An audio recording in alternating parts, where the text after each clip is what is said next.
നമസ്കാരം, മമ്മയുടെ അടുക്കളയിലേക്ക് സ്വാഗതം. ഞാൻ ഗീത. നമുക്കിന്ന് വളരെ ഈസി ആയിട്ടുള്ള ഒരു അപ്പത്തിൻ്റെ റെസിപ്പി നോക്കാം. ഇതിനു വേണ്ടി നമുക്ക് പച്ചരി വേണം, പിന്നെ തേങ്ങ, അവൽ, പഞ്ചസാര, ഈസ്റ്റ്, ഉപ്പ്, വെള്ളം.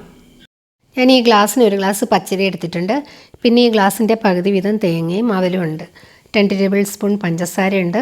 നമുക്കിനി കുറച്ച് വെള്ളം ഒഴിച്ച് ഇത് അരി കുതിർക്കാനിടാം. 3 മണിക്കൂർ കുതിർത്ത അരിയാണ്. നമുക്കിനി ഇതൊരു മിക്സിയുടെ ജാറിലേക്ക് ഇടാം. പച്ചരി മിക്സിയുടെ ജാറിലേക്ക് ഇട്ടിട്ടുണ്ട്. ഇനി നമുക്ക് തേങ്ങ ഇടാം. പിന്നെ നമ്മൾ എടുത്ത് വെച്ചിരിക്കുന്ന അവൽ ഞാനൊന്ന് കഴുകി അരിപ്പയിൽ കഴുകിയിട്ട് അതുപോലെ തന്നെ വെച്ചിരിക്കുകയാണ്. അതിടുകയാണ്. ഇനി നമുക്ക് പഞ്ചസാര ഇടാം. ഇനി നമുക്കൊരു 1/4 ടീസ്പൂണ് ഈസ്റ്റ് ഇടാം. ഇതിന് വേണ്ട ഉപ്പും ഈ കൂട്ടത്തിൽ തന്നെ ഇടുവാണ്. നമുക്കിതിന് അല്പാൽപ്പം വെള്ളം ചേർത്ത് അരച്ചെടുക്കാം. വെള്ളം കൂടിപ്പോയാൽ ഇത് നന്നായിട്ട് അരിയത്തില്ല. മാവ് നന്നായി അരച്ചെടുത്തിട്ടുണ്ട്. നമുക്കിനി ഇതൊരു ബൗളിലേക്ക് മാറ്റാം.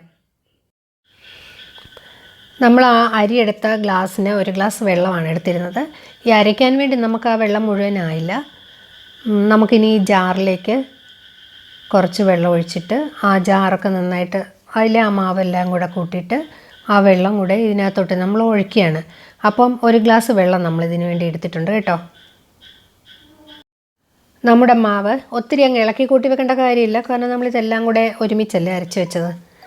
പിന്നെ ഇതിൻ്റെ കൺസിസ്റ്റൻസി എന്ന് പറഞ്ഞ ഇതാണ് കേട്ടോ, ഇത്ര ലൂസാണ്. നമുക്കിനി ഇത് അടച്ച് വെക്കാം. നമുക്കിനി ഇത് പൊങ്ങുന്നത് വരെ വെയിറ്റ് ചെയ്യാം, ഒരു 5-6 മണിക്കൂർ. നമ്മൾ അരച്ച് വെച്ചിട്ട് 6 മണിക്കൂറോളമായി. നമുക്ക് നമ്മുടെ അപ്പത്തിൻ്റെ മാവ് എന്തായി നോക്കാം.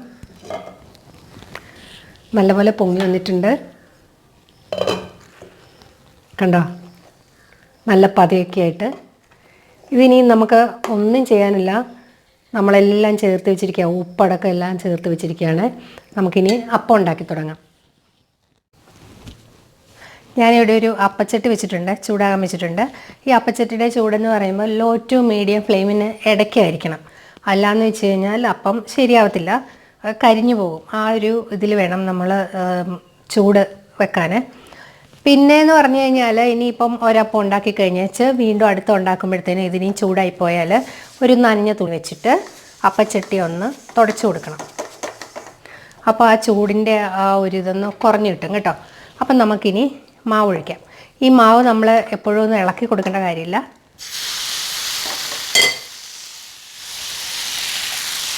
ഇങ്ങനെ ചുറ്റിച്ചിട്ട്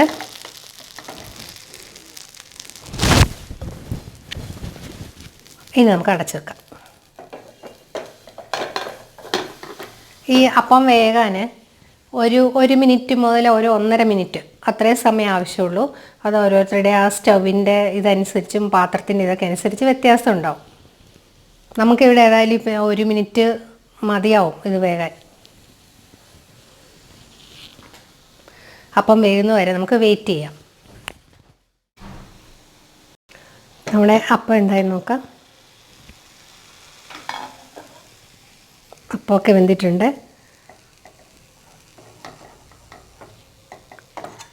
നമുക്കതിങ്ങനെ കണ്ടോ, നല്ല സോഫ്റ്റായ പാലപ്പം. നമുക്കിനി ബാക്കിയും ചുട്ടെടുക്കാം.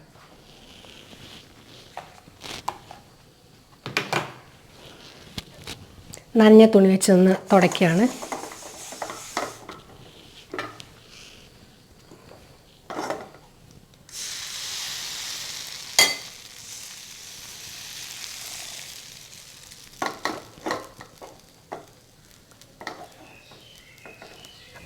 അടച്ച് വെക്കുക.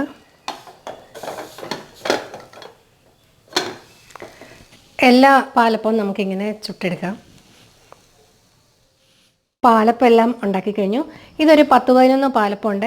ഇനിയിപ്പം നമുക്കൊരു ഇത്തിരി മൊരിഞ്ഞ് വേണം, സൈഡൊക്കെ മൊരിഞ്ഞ് വേണമെന്നുണ്ടെങ്കിൽ ഒരു ഇച്ചിരി നേരം കൂടെ അടുപ്പിട്ടാൽ മതിയാവും. ഇതിപ്പോൾ ഞാൻ മൊരിയാത്തത് ഉണ്ടാക്കിയിട്ടുണ്ട്, കണ്ടോ. അപ്പോൾ മൊരിഞ്ഞത് വേണ്ടവർക്ക് അങ്ങനെ, മൊരിയാത്തത് വേണ്ടവർക്ക് അങ്ങനെയും കഴിക്കാം. പിന്നെ ഇതിൻ്റെ കൂടെ തേങ്ങാ ചമ്മന്തി നല്ലൊരു കോമ്പിനേഷനാണ്. പിന്നെ നമ്മൾ ഒരു വെജിറ്റബിൾ സ്റ്റൂവും അതുപോലെ ചിക്കൻ കറിയും ഒക്കെ ഇട്ടിട്ടുണ്ട്. അത് അപ്പത്തിൻ്റെ കൂടെ കഴിക്കാൻ പറ്റിയതാണ്. അതിൻ്റെയൊക്കെ ലിങ്ക് ഞാൻ ഇട്ടേക്കാം. അതുപോലെ പാചകത്തിൽ തുടക്കക്കാരായ കുട്ടികൾക്ക് അപ്പം ഉണ്ടാക്കുന്നതിൽ നല്ലൊരു രീതിയിലാണ് ഞാൻ ഈ പറഞ്ഞു തന്നേക്കുന്നത്. കാരണം എന്താണെന്ന് വെച്ച് കഴിഞ്ഞാൽ നമ്മളിതെല്ലാം കൂടെ ഒരുമിച്ച് അരച്ച് കലക്കി കൂട്ടി അങ്ങ് വെക്കുന്നതേ ഉള്ളൂ, അല്ലാതെ കപ്പി കാച്ചുന്നില്ല. കൂടുതൽ കോംപ്ലിക്കേഷനൊന്നും ഇല്ലാത്ത ഒരു രീതിയാണിത്. പിന്നെ നമ്മുടെ ഈസ്റ്റ് നല്ലതല്ലെന്നുണ്ടെങ്കിൽ അപ്പത്തിൻ്റെ മാവ് ഇതുപോലെ പൊങ്ങി വരില്ല, അപ്പം സോഫ്റ്റായി കിട്ടത്തില്ല. അപ്പോൾ ഇനി അപ്പം ഉണ്ടാക്കുമ്പോൾ എല്ലാവരും ഈ രീതിയിലൊന്ന് തയ്യാറാക്കി നോക്കണേ. നല്ല എളുപ്പമല്ലേ? അപ്പം നന്നായിട്ട് പൊങ്ങി വരികയും ചെയ്യും, നല്ല സോഫ്റ്റ് ആയിരിക്കുകയും ചെയ്യും അപ്പം. അപ്പോൾ ഇനി മാവ് പൊങ്ങി വന്നു കഴിഞ്ഞാൽ നമുക്ക്, അല്ലെങ്കിൽ ബാലൻസ് ഉണ്ടെങ്കിൽ നമുക്കതെടുത്ത് ഫ്രിഡ്ജിൽ വെക്കാം. എന്നിട്ടൊരു ഉണ്ടാക്കുന്നതിന് 1/4 മണിക്കൂർ മുമ്പ് എടുത്ത് പുറത്ത് വെച്ചിട്ട് നമുക്ക് അതിൻ്റെ ആ ഒരു തണുപ്പ് മാറിക്കഴിഞ്ഞിട്ട് പിന്നെ നമുക്ക് അപ്പം ഉണ്ടാക്കാം. അപ്പോൾ ഈ വീഡിയോ ഇഷ്ടമായെങ്കിൽ എൻ്റെ ചാനൽ ഇതുവരെ സബ്സ്ക്രൈബ് ചെയ്യാത്തവരൊക്കെ ഒന്ന് സബ്സ്ക്രൈബ് ചെയ്യുകയും സപ്പോർട്ട് ചെയ്യുകയൊക്കെ വേണേ. അടുത്തൊരു വീഡിയോയുമായി വീണ്ടും കാണാം. താങ്ക്